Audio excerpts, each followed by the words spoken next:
jirtu wajjin wal mari'achuu fi Ameerikaa seenee jira. Daawwattoota keenya jaalatamoo fi kabajamoo kunini hangafoota yookaan ammoo matoota duree oduu sa'aatii kanaa fi isinii fi qopheessuu fi dhiyaanne amma gara bal'inatu dabarra. Hidhamtoonni siyaasa Oromoo Jawaar Mohammad Baqqalaa Garba Hamza Boorana Dejene Xaafa mana murtii shin dhufnu jedhanii lagachuu gabaasne turre. Sababii isaanii mana murtii dhufu didanii fi mana murtii kanirra murtii haqaatii fi murtii dhugaa waan hin argannee fi diraamaa maqaa balleessitii fi kijibaadhaan yakkamaa nu godhuu fi carraaqamu keessattuu hirmaachuu hin barbaannu jechuudhaani adeemsa mana murtii irra hafanii. Hidhamtoonni siyaasaa kun mana murtii irra oolanillee karaa abukaatoo warraatiin sagaleen mana murtii adeemsa seeraa ka diraamatiifillee tahuu irrattu akka dhagahamu murteeffamee jira. Jala murtii mani murtii dhimma warra ilaaluutu jiru kaalidata har'e dabarseeni yoo Jawaar Mohammadi Baqqalaa Garbaa Hamza Booranatiif Shamsaddiin Xahaa mana murtii dhufuu fi fedhii hin qabne abukaatonni isaanii barreeffamaan yookaan ammoo dubbiilleen taanan warra bakka bu'anii murtii warra bakka bu'anii dubbachuu hin danda'ani jedhee jala murtii dabarsee jira.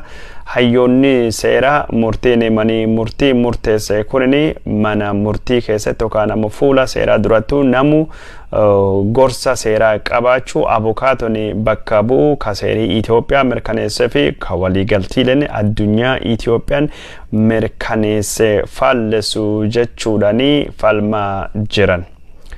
Odeeffannoo mana murtii karaa biraatiin Lamrooti Kamil abukaatoo isheetii fi abbaa alangaa jidduutti falmini geggeeffamu guyyaa biraatii fi ballamii godhame jira.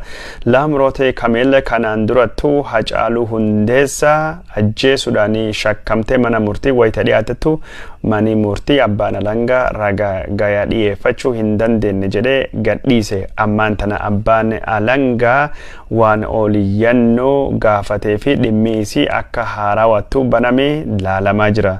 Haa ta'uuti malee mani murtii falmii abbaa alangaatii fi abukaatota ishii jidduutti geggeeffamuu fi sila karoorfame ammallee yeroo biraattuu dabarse jira.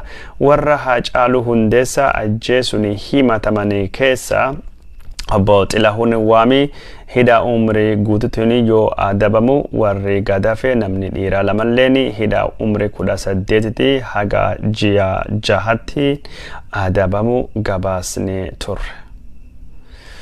Daawwattoota keenya jaalatamoo fi kabajamoo odeeffannoon keenya ka isin biraan gahuu fi karoorfachaa jirru akkuma itti fufettu jira. Profeesar Mararaa Guddinaa Ameerikaa dhufee jira. Sababii himala Profeesar Mararaa Guddinaa kun haala qabsoon Oromoo biyya keessatti itti jirtuu fi haala sochii dippiloomaasii dabalatee Oromoo biyya alaa jirtu wajjin mari'achuu fi akka tahee ka dubbatamu.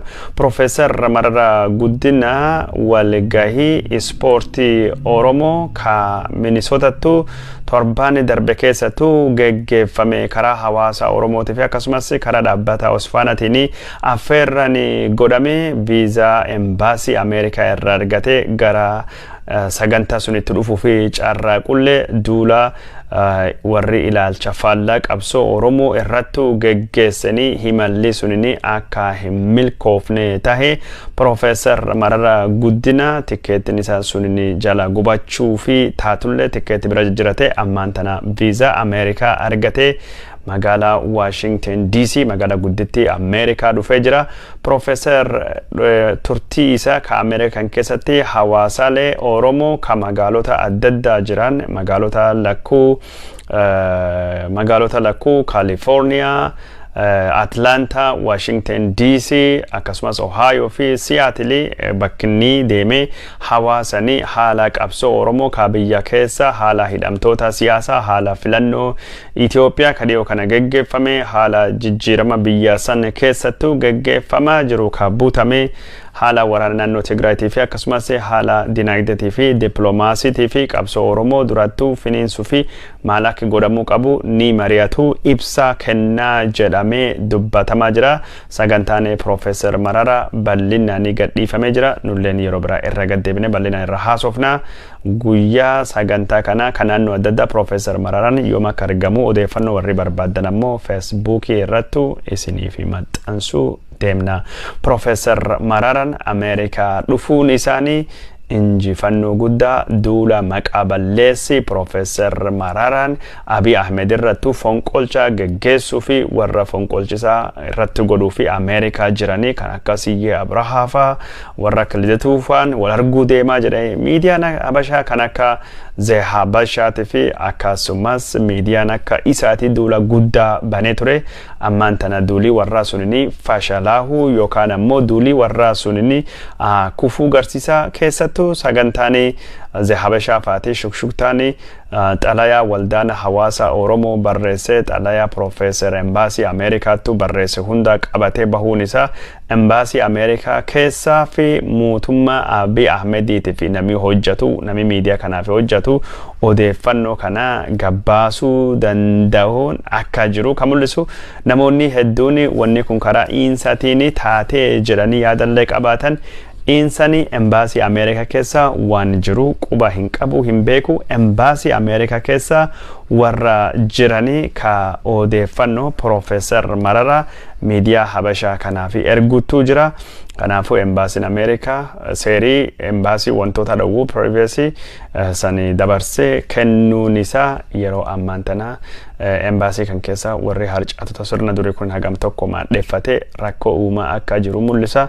Kanaan mormii gara mootummaa Ameerikaattu dhageessifachuun akka embaasii warra kana qulqulleeffatanillee godhuun barbaachisaa jedhamee dubbatamee jira. Itoophiyaan Olimpikii Tookiyootti gaggeeffamaa jiru irrattuu hin milkoofne. Itoophiyaan ka ittiin beekamtu maratoonii dubartiitii fi maratoonii dhiiraatti ka dhiiraa gaggeeffamuullee baate maratoonii dubartiitiin milkii homaatuun arganne ka Itoophiyaa bakka buutee dorgomtee atleet Roza Dereje sa'aatii 2 fi daqiiqaa 28 fi qabxii 38 fiduudhaan afuraffaa baatee jirti. Tokko haga 3 Itoophiyaan bakka hin arganne. Meetirii 5,000 ka dubartoota Sifaana Hassan lammiin Holland yookaan ammoo Neezerlaandii mo'attee jirti. 1,500 illee mo'anne. Dorgommii dhiiraa ka meetirii 5,000 illee Itoophiyaan milkoofne sanis nama Ugaandattu nyaate. Ammaan tana ka gadafu meetirii 10,000 ka dubartootatii fi meetirii maratoonii dhiirattu jira. Mootummaan Abiy Ahmed ispoortiidhaan xiyyeeffannaa hin kennine jedhamee dubbatamaa jira.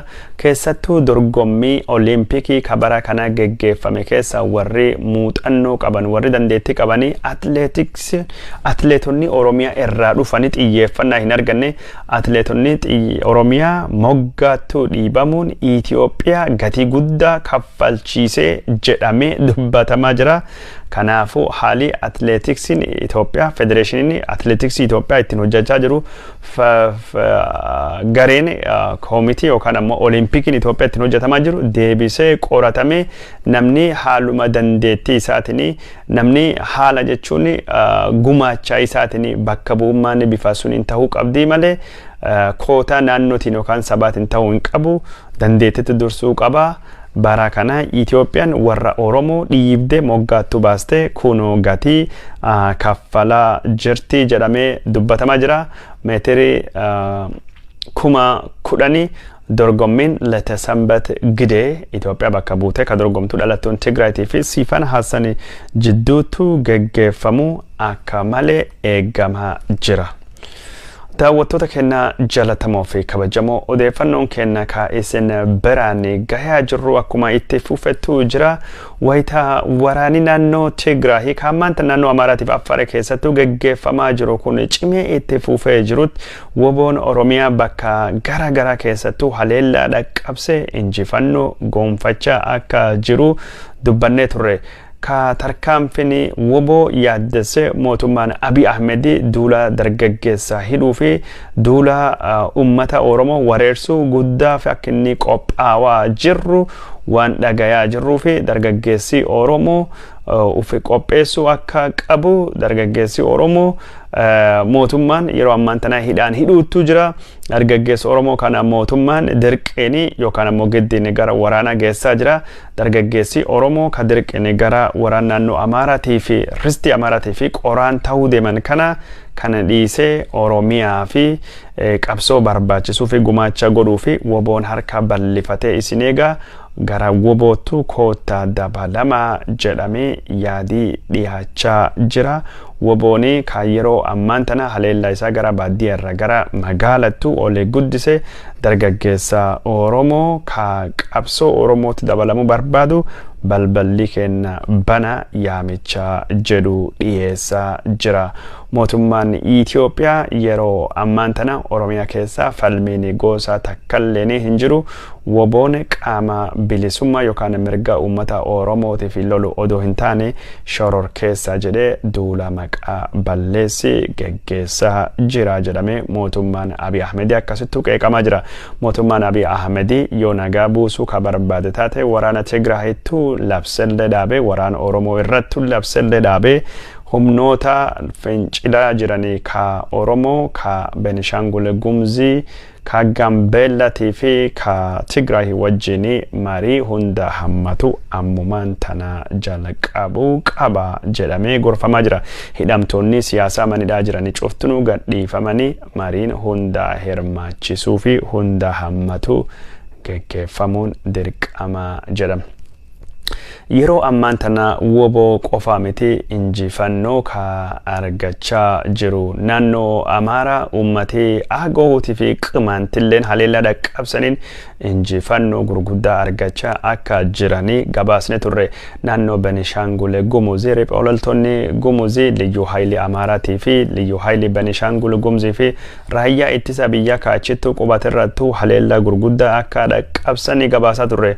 Odeeffannoon Benishangul Gumuzii irraa dhufaa jirtu akka addeessitutti humnoonni Benishangul Gumuzii ka waraana Suudaaniitiin deeggaramuu hin oolle jedhamanii yaadan haleellaa haarawaa godina Matakkalii keessattuu geggeessanii jiranii yeroo ammaan tana ana gubaa ka hidhaan guddichi laga Bayyaa keessattuu jaaramettu riphee loltoonni kun raayyaa ittisa biyyaatii fi milishoota naannoo kan jiran ka Amaaraatii fi ka Benishangul irrattu injifannoo gurguddaa argachaa jiran jedhu maddeen Benishangul Gumuz.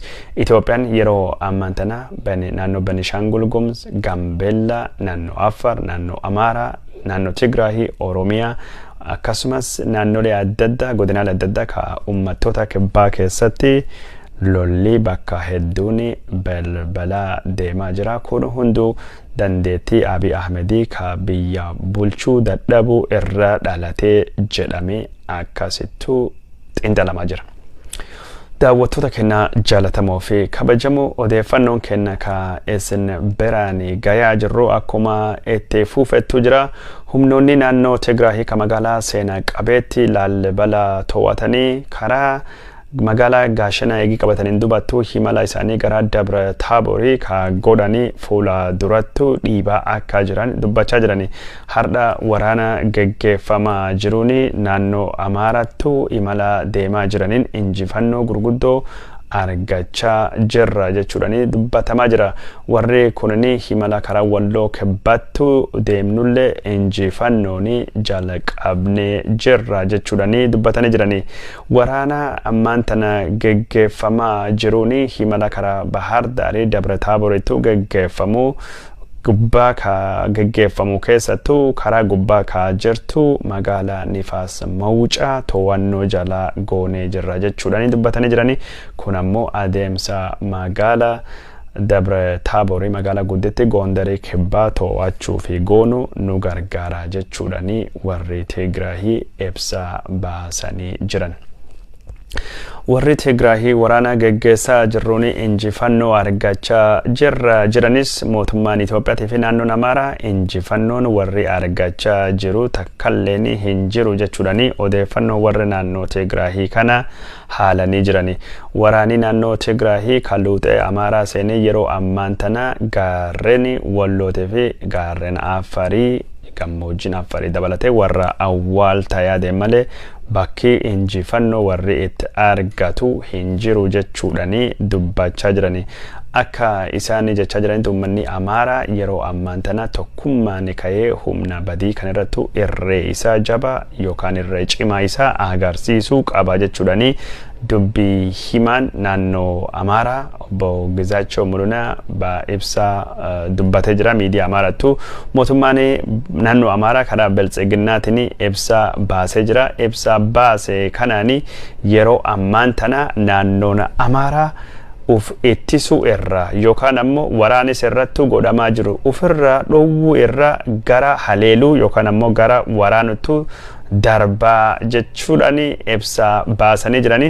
የአማራ ክልል በህወሓት የሽብር ቡድን የተከፈተበትን ይፋዊ ጦርነት ራሱን ከመከላከል ወጥቶ ወደ ማጥቃት ለመሸጋገር መወሰኑን አስታወቀ። ናኖኔ አማራ ወራና ሾሮርኬስቶኒ ህወሓት እረቱ ባነኒ karaa ifa taheenii ufettisuu irra ammaan tana gara haleellaa dhaqqabsuu deemuu fi murteessuun isaa beekamee jira jedhamee dubbatamaa jira. Naannoon Amaaraa kanaan dura gaafa Allamaaxaan qabatamte Koorem qabatamte ufettisuu irra gara haleeluutu dabarre yookaan ammoo ufettisuu irra gara waraanuu ofirra dhowwuu bir dabarre lafa diinaa barbadeessinee qabannaa jedhee labsee ture pirezidaantiin naannoo Amaaraa. Waraana dargaggeessi Amaaraa ka qawwee mootummaa qabuu fi qawwoo fi qabu fayyaalessi hundi duuluu qabaa jedhee kanaan dura ageenyoo tashaagar labsee hin turre ammaan tanallee irra deebi'anii naannoon Amaaraa ufettisuu irra gara jechuun diinaa haleeluu yookaan ammoo diinaa dhahuu diinaa rukutuutu dabarree jirraa odeeffannoo jedhan baasanii jiranii. Miidiyaan federaalitii fi miidiyaan jechuun naannoo Amaaraa wal harkaa fuudhee yeroo ammaan tana naannoon Amaaraa ufettisuu irra gara haleeluu deemtee jirti jechuudhaani barreessaa jiranii. Daawwattoota keenya jalatamoo fi kabajamoo yeroo meeqa murtiin gosa wal fakkaataa labsamuu hin beekamu wanni ammaan tana jedhamu waanuma kanaan dura jedhamee waan haaraa ofirraa hin qabu of keessaa hin qabu.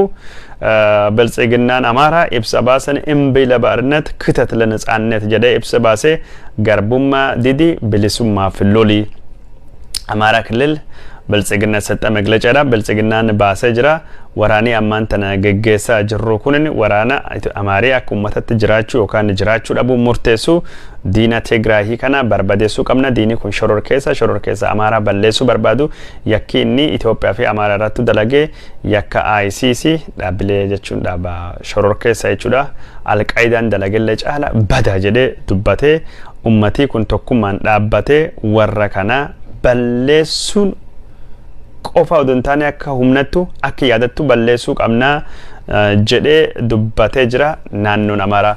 Mootummaan federaalleen ibsa wal fakkaataa baasee jira.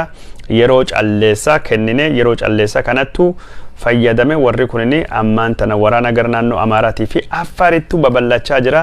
Waraana kana dhaabuun dirqama waraan kana ni dhaabna itti seennaa jedhee jira mootummaan. kunis waan haarawaa miti liyyuu haayilii isaa achittu ergee Abiy Ahmed komandoo qabaa jedhu Republican Guard hundaayyuu ergee waraan lolaa jira. Garuu ammaan tan dirqamne waraana gara Tigraayittu bobbaasaa jirra ibsa jedhu kennuun isaa mootummaan kun jechuun waan jedhu dhabee qoosattu darbee jira. Yeroo hagame waraan labsa yeroo hagame duula godha. Abiy Ahmed Fati ammaan tan achittu duulaa jechuudhaani karaa ministeera Haajaa Alaatii fi waajjira muummicha ministeeraatini ibsi bahee jira. Wanni ammaan tana deemaa jiru kana fakkaata waraanii gaggeeffamaa jira. Mootummaan Abiy Ahmed fi mootummaan Amaaraa duulaa wantee bal'aa banna ofirraa ittisuu miti ammaan tanni haleellaa jedhanii mootummaan federaalii garuu waa takka amanee jira ummati 300 oli lakkoofsan dubbachaa dur naannoo Amaaraa fi Affaar keessatti buqqa'ee jira hoggantuuni dhaabbata gargaarsa Ameerikaa kaayidil addunyaa Samantha Power nama 256 jettee nu lakkoofsi 300 oli jennee dubbanne mootummaan Itoophiyaa ammaan tana ummati 300 oli beelawee jira sababa beelatiin buqqa'ee rakkatee jira jedhee dubbatee jira lakkoofsi ammaan tana waraani waan babal'achaa jiruuf dhiifama 300 caaluu akka inni dandayu tilmaamamaa jira wanni deemaa jiru waan kana fakkaata jechuudha odeeffannoodhuma takka lama isin biraanii gahee oduu kenna ka sa'aatii kana fixuu deemna odeeffannoon dhuma waraana Tigraayitu geggeeffamaa jiru Ameerikaan akka malee akka yaaddofte dubbattee jirti haalii baqattoota Tigraayii keessa jiran ka Eertiraa na yaaddessa baqattoonni kun miidhamuu hin qabanii jettee jirti Ameerikaan warratti miidhaan dhaqqabu nama gaafachiisa jettee jirti warri Tigraayii ka magaalaa seenaa qabeetti fi jiddu galeessa turizimii naannoo Amaaraa taate Laallibala qabate hambaawwan UNESCO ka magaalaa san keessatti argaman kunuunsa eegumsa barbaachisu cufa warri Tigraay akka godhuufi qabu Ameerikaan yaada dhiyeessee jirti Ameerikaan warri naannoo Tigraay waraana keessatti ijoollee bobbaasee ka jedhulleen sunilleen ne yaaddessee jira jettee jirti gara biraatiin ammoo mootummaan Itoophiyaa gargaarsi namooma akka gara Tigraay hin dhaqqabne godhaa jira ka jedhulleen ne yaaddessee jira jettee jirti ummata nagayaa Tigraay dhihaa Humaraa keessatti mootummaan Itoophiyaa fixaa jira